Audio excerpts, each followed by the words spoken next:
Sementara itu, Taiwan diketahui berhasil menghalau penyebaran wabah virus corona meski lokasi negara mereka hanya berjarak 81 mil atau sekitar 130,4 km dari pusat epicentrum virus corona atau COVID-19 di Tiongkok.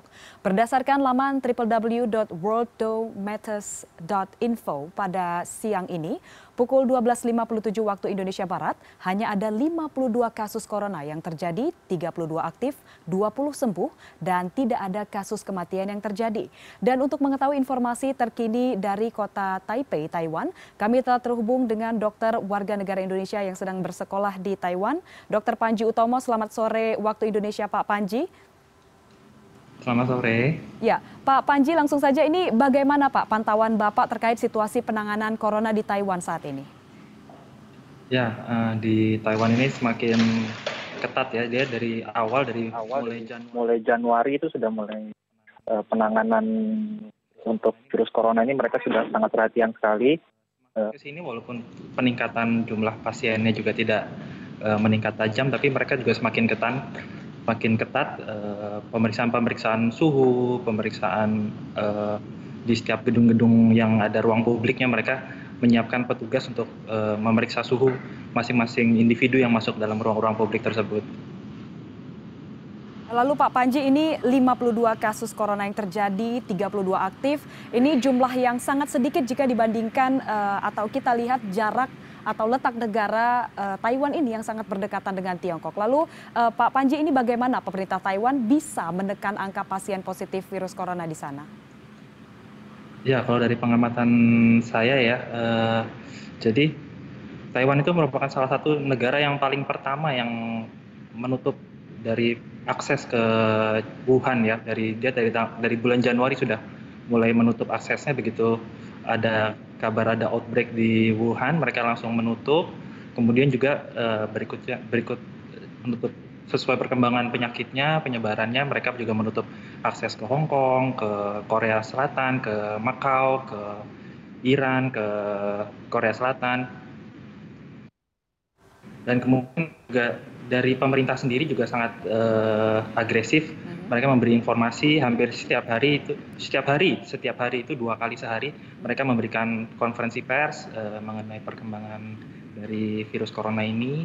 Kemudian mereka juga memberi blast message ke semua handphone. Jadi kita baik yang warga negara maupun yang bukan warga negara, kita menerima message di handphone kita apa aja cara-cara cuci tangan, cara-cara mendapatkan hand sanitizer, kemudian cara bagaimana kita di ruang publik seperti apa. Kita di dalam lift dihimbau untuk tidak banyak berbicara, kemudian sesering mungkin kita cuci tangan. Kemudian juga dari infrastruktur mereka membuat hampir di semua tempat sekarang selalu bisa kita temukan hand sanitizer. Kita mau masuk masjid, mau sholat Jumat, kita sudah disediakan hand sanitizer. Kita mau masuk mall, ada hand sanitizer. Jadi di mana-mana sangat mudah mencari hand sanitizer. Kemudian masker juga dari pemerintah Taiwan juga. Mereka begitu ada kabar outbreak, mereka melarang untuk semua toko pengusaha untuk mengekspor masker untuk memastikan ketersediaan masker di dalam negara. Jadi memang terjadi keterbatasan kan. Orang pada saat awal-awal mereka panik, tapi pemerintah langsung menenangkan warganya, jangan panik, kita ada cukup. Mereka memastikan stok dari masker itu ada, harganya juga mereka tentukan, tidak boleh dinaikkan oleh penjual, dan bagi penjual tidak boleh mengekspor ke luar negeri Taiwan, seperti itu. Oke, berarti memang langkah-langkah antisipasi yang dilakukan ini multi kebijakan begitu ya, baik dari kebijakan pencegahan dan juga logistik juga ada seperti itu ya. Multisektor, semuanya bekerja sama, ya. Iya. Lalu Pak Panji, ini langkah penanganan pemerintah Taiwan yang seperti Bapak sampaikan ini dipuji berbagai negara. Bisa Anda ceritakan lalu bagaimana langkah penanganan negara Taiwan terhadap pasien atau warga negaranya yang positif terinfeksi virus corona, Pak? Jadi mereka sangat agresif sekali. Semua yang mereka curigai langsung di swab, mereka secara agresif mereka melakukan swab untuk pemeriksaan tersebut. Bahkan mereka jadi tidak di tracing semua yang positif tersebut sudah berkontak dengan siapa saja, dan semua yang kontak itu semuanya di swab. Jadi mereka mengambil sampel yang cukup banyak sehingga justru mereka takut kalau misalnya mereka tidak menemukan ada pasien corona yang tidak mereka temukan. Jadi mereka sebisa mungkin harus ketemu. Jadi dengan cara itu mereka melakukan sampling sebanyak-banyaknya. Seperti itu. Jadi tidak diawasi selama 14 hari atau apa. Begitu orang tersebut ada kontak terhadap pasien corona, langsung mereka swab. Seperti itu.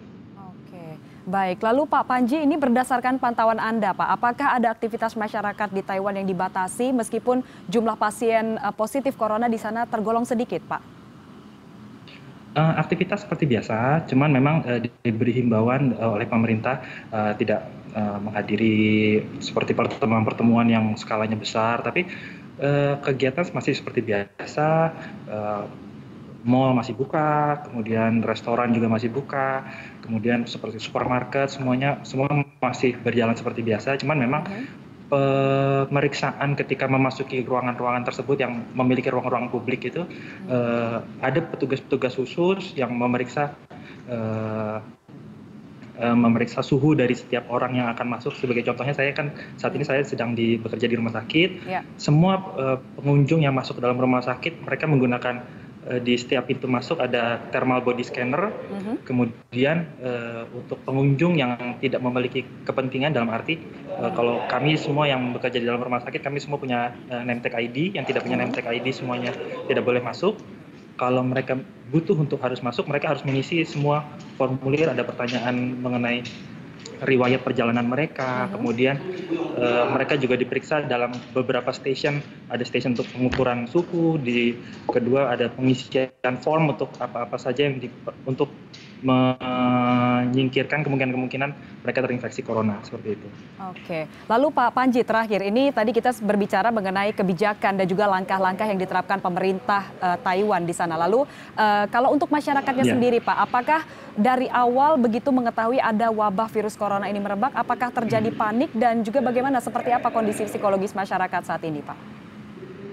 Nah, tentunya mungkin sangat manusiawi ya. Memang pada saat awal-awal merebak itu mereka juga cukup panik.